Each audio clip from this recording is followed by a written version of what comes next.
All right, Richard White here today, and it's been a while since I've posted some things. This particular video, think of it as Vise Advice. So I'm going to showcase a few different types of fly tying vices. In each case, the goal is not to say buy this vise, but to give you a sense of what sort of options are there for types of fly tying vices, whether you're looking for a first vise, an upgraded vise, whatever. So let's go through them. I'll start with the older, simpler models. So this particular design, very old-fashioned. You'll notice it has a fixed position for the angle of the vise. There's a lever for closing the jaws. If you zoom in, the jaws get pulled back against this ring, which closes the jaws. The lever is what does that pulling back. You can use this knob to adjust the width of the jaws. This one actually has a smaller set of jaws for smaller flies. This design of vise is old-fashioned. It's simple. It's basic. One like this is very good for small flies. They're very inexpensive. They're reliable. I mean, we've got some 30, 40 years old in excellent shape. Now, no one of these is great for every size of fly. So you can change out this whole jaw mechanism. In this case, this is for smaller flies, one for mid-sized flies, one for very large flies to cover your bases. Again, simple, reliable, but everything is in a fixed position, so you don't have as much control over your tying position. There's another option, which is instead of the type of lever mechanism we had on the last one with the pulling those jaws down against a ring, in this case we have, I'll have to get up in the air just so you can see it, you have a lever mechanism, and that lever mechanism lets you open the jaws, but it's spring closure. So these are about the simplest thing you can use to put a fly in a vise and hold it securely. They're very simple, very reliable. They feel a little big and clunky, but you'll notice on here the jaws are fairly small, so you can get fairly small flies in. Many of these will adjust merely by the spring tension is enough to hold from very small to very large flies. This particular one, you can adjust this angle here if you like. Very handy. This particular brand, Regal, are a little bit more expensive, but they're very well made. This is a variant on that Regal. Come back a little bit. You'll see it's the same general idea. Again, a lever that you squeeze to open the jaws. The jaws close very securely around the hook. Now, the nice thing about this, couple of nice things about this particular design is it's also capable of rotating. And when you get it in a position you like, you can turn this lever. Newer models, instead of a lever, they have a knob there, so you can lock it in place.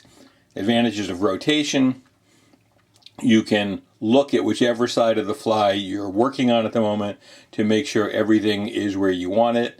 You can also use rotating vices to wrap materials around the shank of the fly. But notice with this style of rotary vise, it rotates around this axis, but the hook shank is offset from that.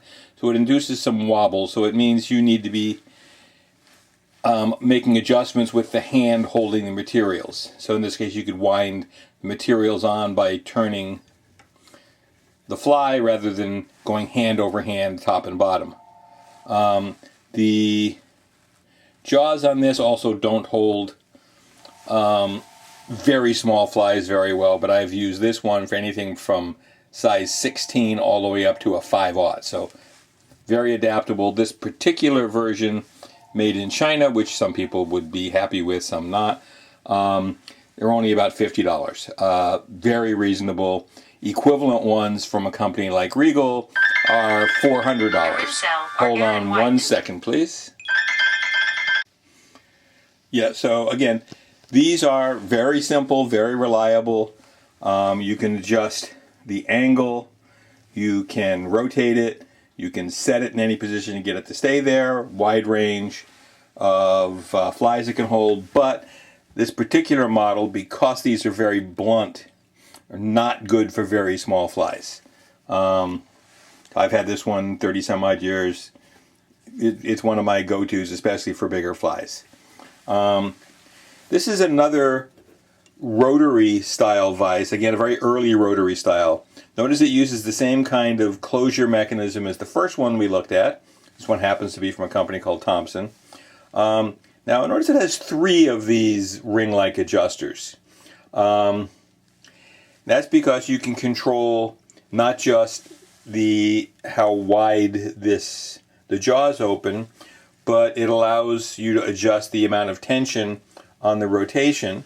So right now I have it set for a fairly high tension so it will stay where you put it. But notice again, it rotates around this shank, but the hook shank is slightly offset from that.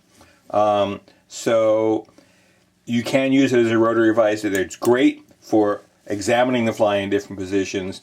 Not quite as good as some of the later designs that I'll show you for wrapping materials using rotation. But again, a simple, reliable, I've had this one for quite some time. Now the one disadvantage of these is this mechanism of using the lever to pull it back doesn't work as well for very large flies, even though they will fit in here. It doesn't hold them quite as securely unless the one you have has little notches in the jaws for capturing the bend of the fly. So this is good for, I mean, what do I have in here? Like this is a long shank number 6. I've had number 2s in there, but on number 2, the amount of leverage you have out when wrapping out here, it's harder to get it to hold it. 2-aught, 3-aught, 4-aught, it will hold them, but not as securely as some of the others.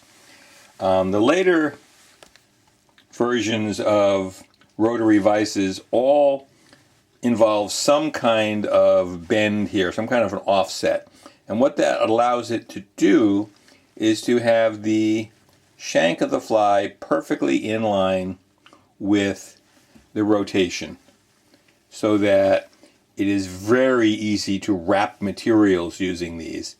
And also this gap in here gives your hand very good access behind, which is not quite as easy on the inline type vices. So these offset or angled vices, I mean, most of the new rotary vices use this sort of a mechanism.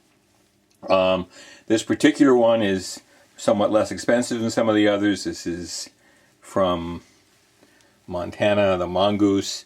I find it's very reliable. Now, to make adjustments, you have a screw here, so you'd put the hook in, turn the screw until it just barely grabs it, then you have a lever that you use to really tighten it down. So it's a 2-part adjustment, still very quick, very easy. Hook in, snug, lock. Very reliable. Most of the newer vices use a design similar to this. The combination of screw and lever and some mechanism for this offset. Different companies do it different ways. All the same basic idea. And you can control the tension of this rotation, so you can either have it so it moves very smoothly or so it stays in place. It can be moved but will stay where you leave it. This is a slightly newer design. Original design was from an engineer in Scotland. This one is made up in Maine. Notice again, you still have that offset so that the shank of the hook is in line with the center of rotation. In this case, because of the way the jaws work, you only need, because you get a lot of leverage the way this is set up, you only need this one knob to lock the hook in. There are also little grooves for bigger hooks. So I've been tying on this as small as 20 and up to 3/0, and I think it will do bigger than 3/0. So very flexible, very simple to use, just a lot more expensive. Partly because it's made in the United States, partly little higher end engineering going into the making of them, but really nice vise, very flexible in what you can do with it, but it's expensive. We're talking it's over $500. Not in everybody's book to get. I have this vise here because it is the only vise that uses this type of mechanism. This is from a company called Norvise. Again, designed by an engineer.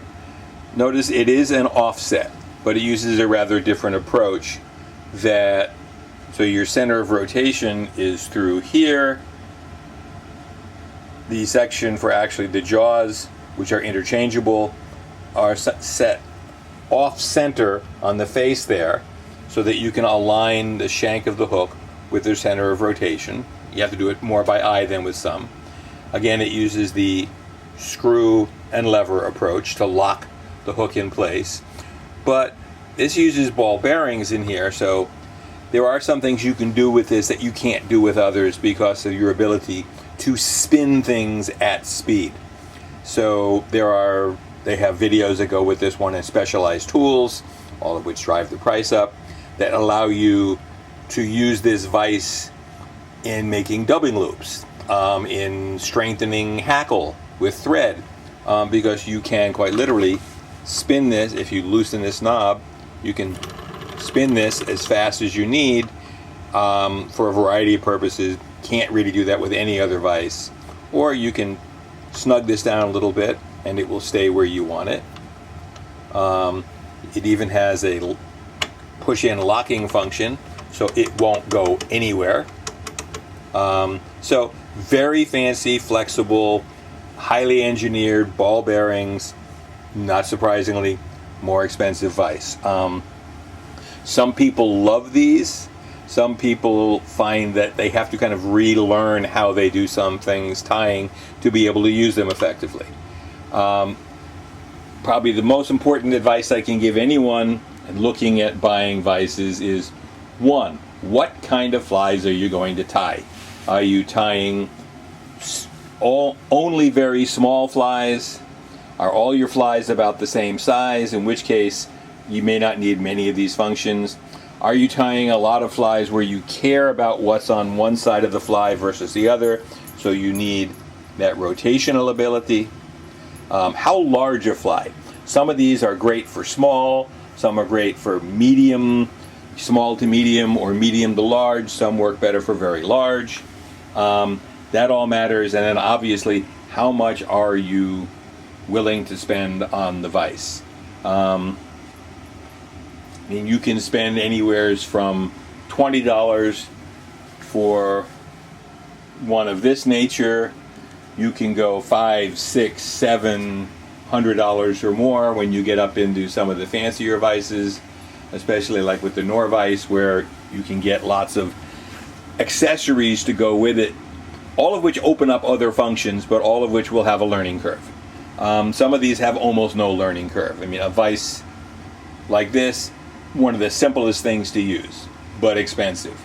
Something like this, incredibly simple, not a great rotary function, but very inexpensive, and anything in between. So how do you know which one's right for you? Figure out, what do you need from the vise? Go try the vise. Whether it's in the shop, most fly shops, if they have them, will have some out you could try, or they will take one out for you to try. Talk to friends. If you're a member of some sort of a club or like TU or something like that, talk to them.